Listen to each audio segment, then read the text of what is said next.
Improving your aim is arguably the most important thing every player should focus on. You can have the best mechanics in the game, but if you keep missing your shots, it will all go to waste. Most people don't focus on the right things while trying to improve their aim, so that's why I have deeply analyzed how all the pros actually improve their aim on a day-to-day basis, and I'm here to tell you guys everything you need to know, so keep watching and you'll learn.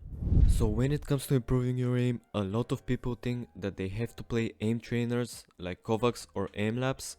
And yes, this can help, but in most cases it will actually make your aim even worse if you're not using it the right way, which most people do. And if you're using controller, you just can't play them as well. Don't get me wrong, if you want, you can still use them, but let me ask you one thing. How much pros do you see who are currently using aim trainers? Pretty much zero. I mean, they used to in like 2019, but now it's 2024, and the new best way to work on your aim is actually with the use of in-game creative maps. This is simply because you get used to the weapons and their timings. For example, if you're gonna pump 2 or 3 times to deal the X amount of damage, or if you're gonna use a new AR, you just need to get used to these weapons. Not to even mention that you're even being put in a much more realistic situation. This is why playing 1v1 AIM duels is absolutely essential. Now, if you don't have a buddy to do this with, there's also a solo aim trainer map from Raider, of course, that replaces the real player with a bot, which still keeps it very realistic. There are a bunch of different scenarios, so just look around and do a couple of those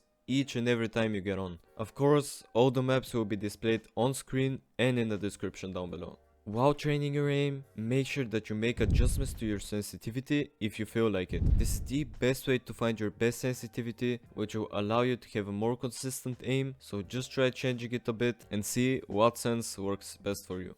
Now, why I believe your aim is inconsistent is because you're not micro adjusting. You might be asking, what is micro adjusting? Micro adjusting is basically confirming that your shot is on target before actually clicking to hit the target. You're probably thinking that it takes a lot of time, but it actually takes very little. Let's just use this clip from a former professional Valorant player and now a professional coach named Dopai, who explains micro adjusting in a very clear and easy to understand way. Notice how I have the initial flick, oh, and then micro adjust. Initial flick, micro adjust. And the goal isn't actually to get your initial flick on the target. You're just flicking really fast to get close to the target and then micro adjust once you are there, right? So you see, it's not a quote unquote perfect flick. Proper technique is just having an initial flick, micro adjusting, and then clicking, right? And obviously on these bigger targets, it's a little bit easier to do. Note that this is at 0.25 speed, right? If I put this back up to normal speed, it's a lot quicker. Way quicker, right? Of course, I'm not saying you should micro adjust every time. Sometimes a simple flick will do the job, but if you're not micro adjusting consistently, you will simply fall behind. So you see all these sections right here.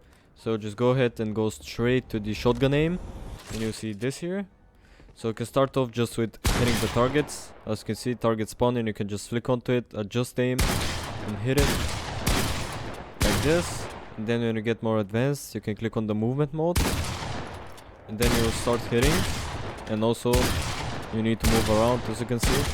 And if you don't move, you're getting hit for shield. So just try to avoid these barriers. And hit the targets.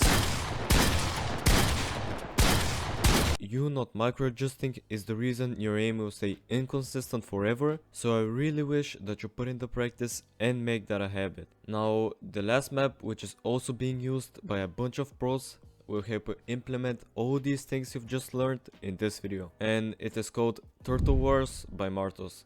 In here you can also change the attachments of your weapons, which is definitely very helpful. It's basically 16 random people fighting in a huge box. This is the go-to map for me and many pros to warm up. I play it every time I get on the game, and it really does help with the consistency of my gameplay, so I definitely recommend that. Confidence is also a very important thing, and it's often overlooked. What do you think will happen if you get scared while someone is in your box and your aim is just completely thrown off? You should be jumping into boxes consistently, knowing that you're gonna hit your shots because of all the practicing you've done and all the dedication you've put in. Dropping 20 bombs in a cash cup lobby has become a regular thing nowadays, and this is because people who've put in the work believe in themselves and are able to jump into boxes and play very aggressively just because they know that they won't miss a single shot. One thing people often do is being confident without any reasoning behind it. Only be confident when you have actually put in the work and see improvement. For example, when you hit 90% of your shots in the last week, then you literally can't help it but be confident, and that's what's gonna lead you to the ultimate success in this game.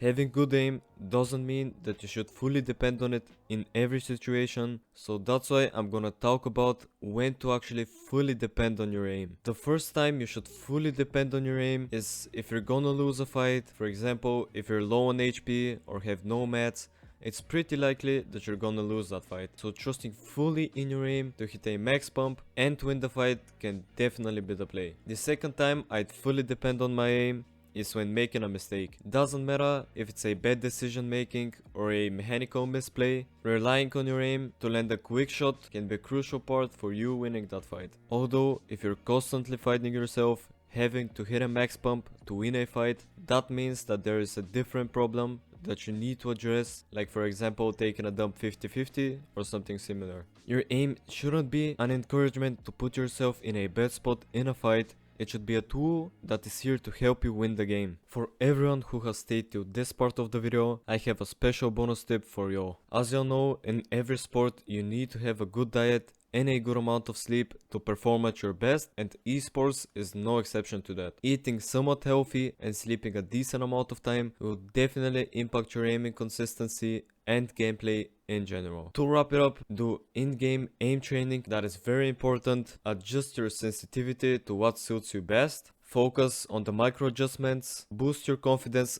through the practice you've put in, and lastly, use your aim as an important tool and not as something to fully depend on. At the end of the day, to be consistent, you need to be dedicated and you need to put in the work regularly so you can keep progressing and reach the top level yourself. This video took a decent amount of time to make as I'm trying to help out the best way I can. So if this video helped you out in any way, please consider leaving a like and also subscribing to my channel if you're new here. And with that said, I'll see you again on the next one.